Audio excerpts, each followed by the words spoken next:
The hearing room was packed. Cameras clicked, reporters scribbled, and the usual political tension buzzed like static in the air. It was supposed to be another routine House Oversight Committee session, dry policy talk, predictable lines drawn by party colors. That is, until Congressman Byron Donalds leaned into his mic and decided to make it personal. Seated across from him, Congresswoman Jasmine Crockett barely flinched. She sat upright, calm, her signature precision-ready posture on full display. But everyone in the room could tell something had shifted. Donalds began, "Look, I'm just saying, not everyone here took a serious path to get here. Some folks got fancy titles and no real results to show for it. Degrees don't mean a damn thing if you can't deliver." He didn't say her name, but his smirk and sidelong glance told the whole room exactly who he meant. A hush fell. Even the murmuring aides looked up. Jasmine slowly took off her glasses, placed them on the desk, and leaned forward toward her microphone.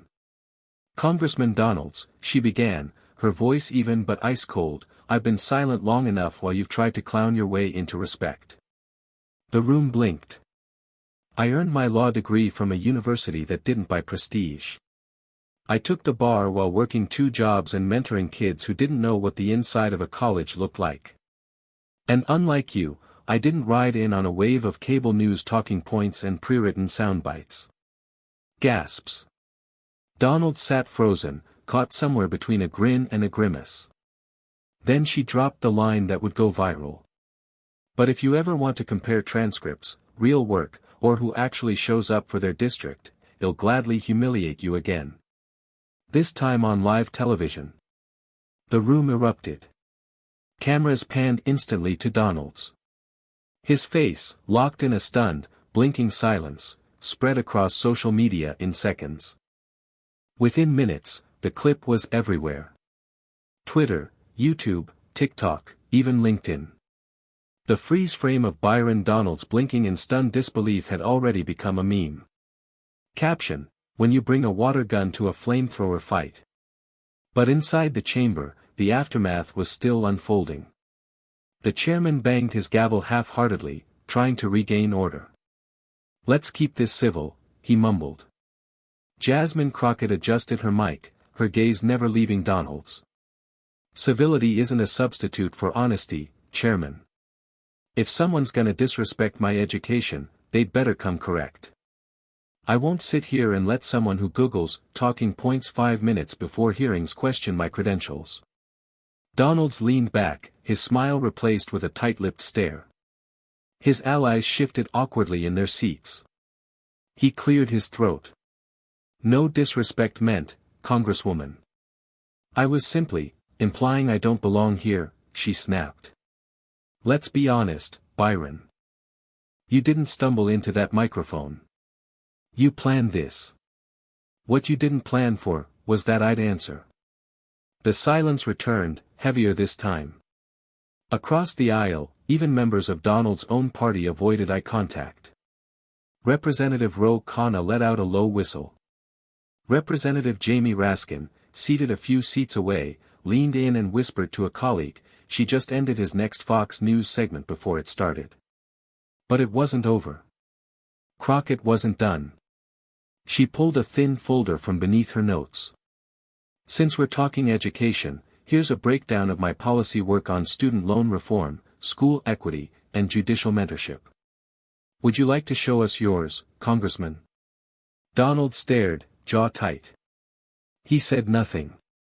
The only sound was the distant click of a camera capturing another frame of his steadily unraveling composure. By the time the hearing resumed, the dynamic in the room had shifted entirely. What began as a veiled jab at Jasmine Crockett's education had spiraled into a live dismantling of Byron Donalds' credibility, and the internet wasn't about to let it go. Outside the chamber, journalists were already drafting headlines: "Crockett educates Donalds, live. Donalds tries it. Crockett finishes it." Inside, Jasmine remained poised. She wasn't gloating, just resolute. She flipped through her documents and resumed discussing the issue at hand, unfazed. But Donalds couldn't recover. He tried to speak on the next topic, federal education grants, but his voice cracked slightly, and the stammer didn't go unnoticed. Crockett tilted her head. "You sure you want to weigh in on education policy, Congressman? I'd hate for you to confuse opinion with research again." Laughter rippled quietly through the room. Congressman Dan Goldman smirked behind his folder. Representative AOC covered her mouth, pretending to cough. Donalds leaned into his mic, forcing calm. "Congresswoman, I believe I've made my point earlier." Crockett didn't blink. "You did. Loud and wrong." The silence after that line was brutal. A reporter in the back furiously typed, "Representative Crockett to Donalds, loud and wrong." Committee shaken. Chairman Comer tried to steer the conversation back to order, but it was too late. The spotlight had shifted, and Donalds was no longer the attacker, he was the headline. And Crockett? She had just graduated from being underestimated, to being unstoppable. As the hearing trudged on, Donalds barely spoke. When he did, his remarks were short, cautious, far from his usual bravado.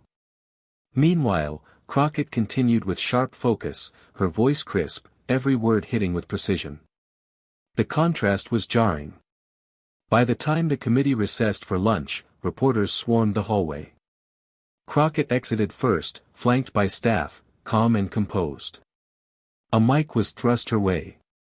"Congresswoman Crockett, any comment on your exchange with Congressman Donalds?" She stopped, offered a small, polite smile. "My comment is the same as my record, clear, consistent, and earned. I don't spend my time swinging at shadows. I do the work." And with that, she kept walking.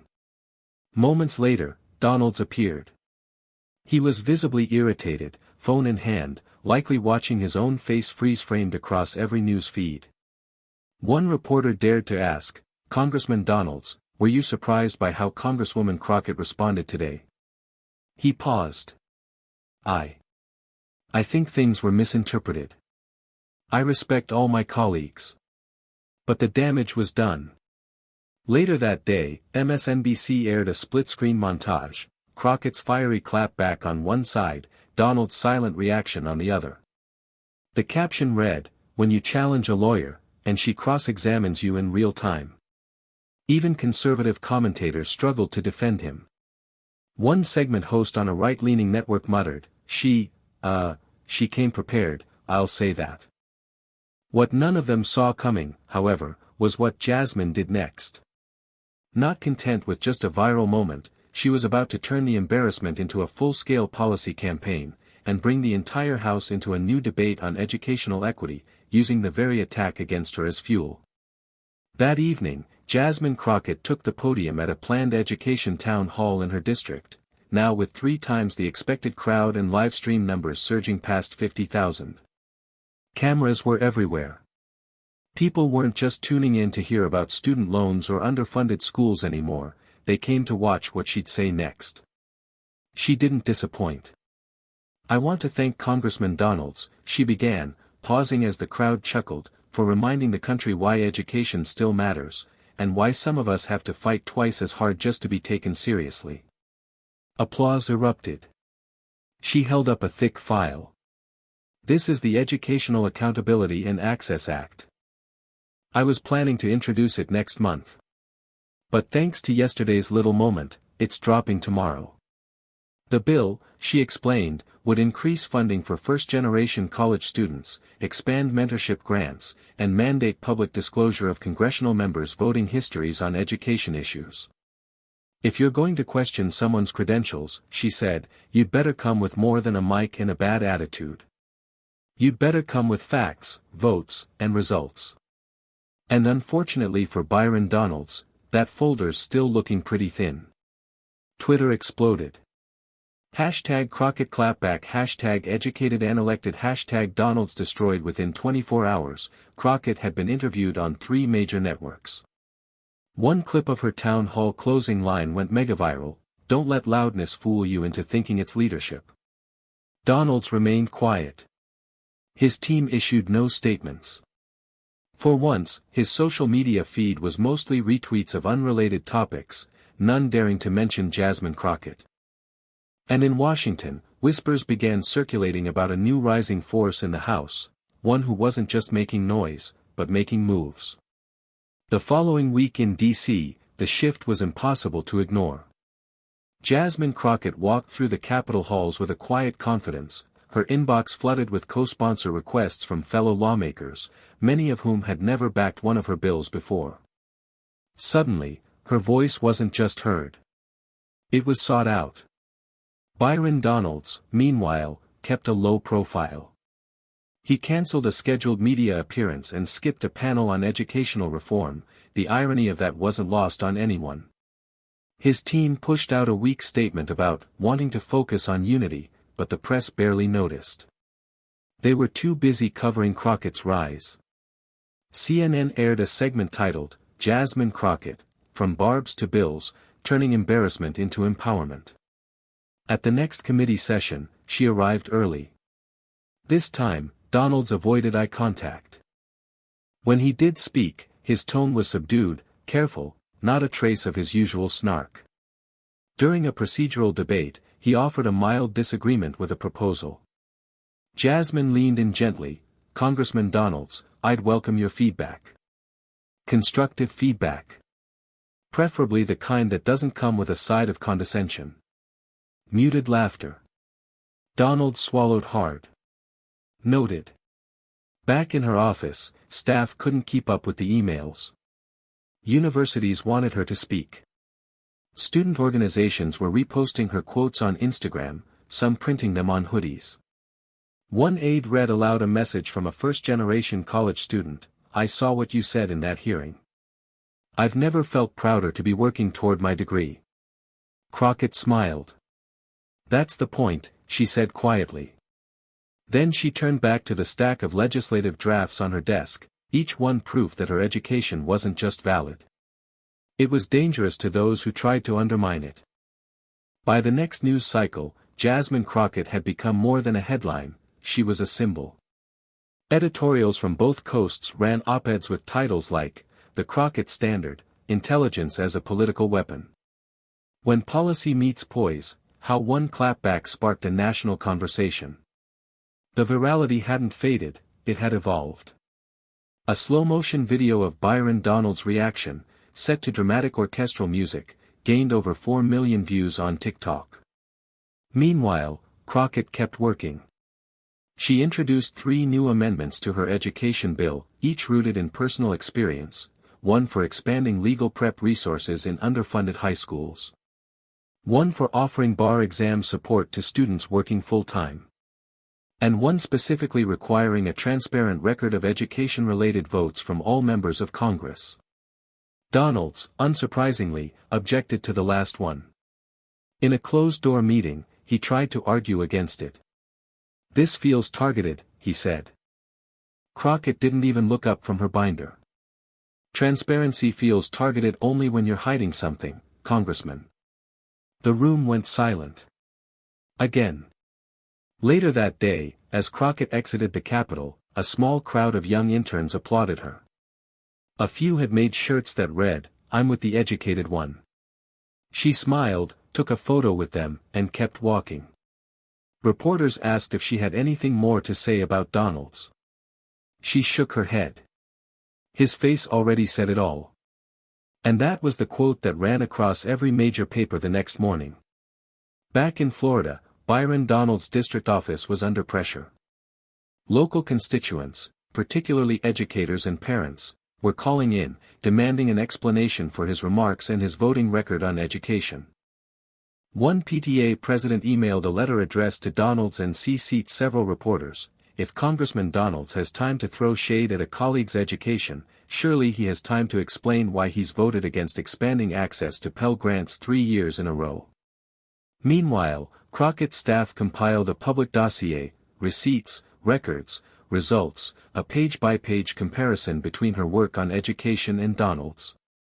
It was posted on her official site and immediately went viral.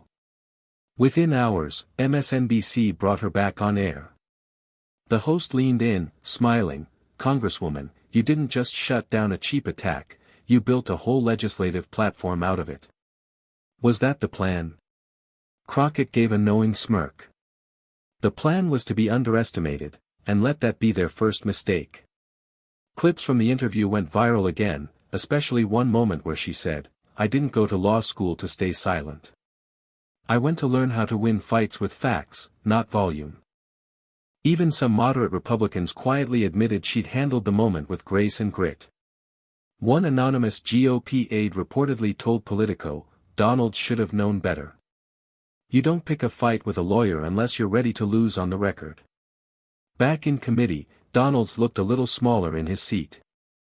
He hadn't spoken publicly in 3 days. Crockett, meanwhile, was just warming up. She had one last move to make, one that would make sure this moment became more than a viral flash. It would become legislative legacy. 2 days later, Jasmine Crockett stepped onto the House floor with a new sense of purpose, and a folder that would redefine the entire conversation. She introduced the Congressional Educational Transparency Act, CETA. Its purpose? Require every sitting member of Congress to disclose their educational history and academic credentials on official government pages. Mandate public access to education-related votes over the past 10 years. And most boldly, create an independent academic advisory board to assess the impact of congressional policies on public education outcomes. "Let's stop pretending this is about ego," Crockett said. "This is about policy. If we're going to challenge each other's backgrounds, let's make them part of the public record." There was an audible stir across the floor. Some members stiffened in their seats. Others smirked nervously, realizing she had just checkmated every bad-faith critic in one elegant move. Donalds was present. He didn't speak. He didn't stand. But cameras still caught him, head down, face tight, scribbling something furiously on a notepad. Some thought it was a rebuttal. Others figured it was damage control. Outside the chamber, reporters swarmed. One shouted, "Congresswoman Crockett, was this bill inspired by the incident with Congressman Donalds?" She paused on the steps. "Inspired by every student who's ever had to work twice as hard to be taken half as seriously." Byron was just the final straw. That quote rocketed to the top of every trending list in the country. Even late-night shows picked it up. Trevor Noah joked, Byron Donalds tried to humble Jasmine Crockett and ended up launching her into orbit. But Crockett wasn't laughing. She was focused. Because for her, this wasn't about a moment, this was about the message. And she was about to take that message national. In the days that followed, Crockett's bill gained momentum faster than anyone anticipated. Bipartisan support trickled in, then surged as public pressure mounted. News outlets covered the story not as a petty political feud, but as a meaningful push toward transparency and accountability. Jasmine appeared on every major Sunday morning show, articulating the importance of educational honesty in public service. She made her case with clarity and passion, reminding America that credentials weren't just pieces of paper but symbols of dedication, sacrifice, and expertise. Meanwhile, Byron Donalds largely remained silent. His aides issued vague statements about focusing on constituent concerns and working on upcoming legislation, but the shadow of the Crockett clash loomed large. Inside Capitol Hill, whispers turned into conversations. Some lawmakers quietly admitted they had underestimated Crockett's resolve, and were impressed by how she turned an attack into a legislative movement. Her office received letters from students, educators, and everyday citizens praising her courage and calling for similar reforms in other branches of government. At one press conference, Crockett said, "I'm not here just to defend myself. I'm here to defend the countless others whose education and hard work are questioned unfairly every day. This bill is about respect, transparency, and elevating truth over noise." And as the bill moved toward committee votes, it became clear, Jasmine Crockett had done more than silence Byron Donalds. She had set a new standard. A standard where facts mattered more than insults, where preparation defeated bluster, and where one woman's education became a beacon for many. The committee hearings on the Congressional Educational Transparency Act were intense. Opponents tried to label it as an unnecessary intrusion, a political stunt, or even a witch hunt. But Crockett's calm, evidence-backed responses quelled most opposition. She called in educators, former lawmakers, and students to testify about the importance of transparency and accountability in education policy. Each testimony reinforced the bill's core message: voters deserve to know who truly represents their interests, and the qualifications behind those who legislate. Byron Donalds testified as well, but his performance was noticeably less confident. When asked about his educational record and votes on education funding, he dodged, deflected, and repeated party talking points. It was clear to many that Crockett's earlier challenge had put him on the defensive for good. In the end, the committee passed the bill with a solid majority. News outlets hailed it as a rare example of bipartisan progress sparked by an unexpected confrontation. Crockett's social media exploded once more, #CETA #transparency wins #Crockett for the people. Meanwhile, behind closed doors, some of Donald's allies urged him to apologize publicly or risk further damage to his reputation. But he remained silent, his political future uncertain. For Jasmine Crockett, the victory was sweeter than any viral moment. It was proof that intellect, preparation, and courage could change the game, on the House floor and beyond. As she left the Capitol that day, a young intern asked, "Congresswoman, what's next for you?" She smiled. "Making sure this is just the beginning." In the weeks following the bill's passage through committee, the momentum only grew. More lawmakers publicly endorsed the Congressional Educational Transparency Act, and grassroots support surged across the country. Jasmine Crockett became a sought-after speaker at universities, town halls, and even bipartisan policy forums. Her story, the fiery exchange, the viral moment, and the legislative triumph, became a rallying cry for those demanding accountability and respect in politics. Byron Donalds, meanwhile, largely receded from the spotlight. His political analysts debated his next moves, but few expected a quick comeback after the public fallout. The once confident attack on Crockett had backfired spectacularly, turning into a defining moment of his career, one he wished he could erase. Crockett used her newfound platform not to gloat but to champion the next generation. She launched a mentorship program for young leaders, focusing on education, civic engagement, and resilience.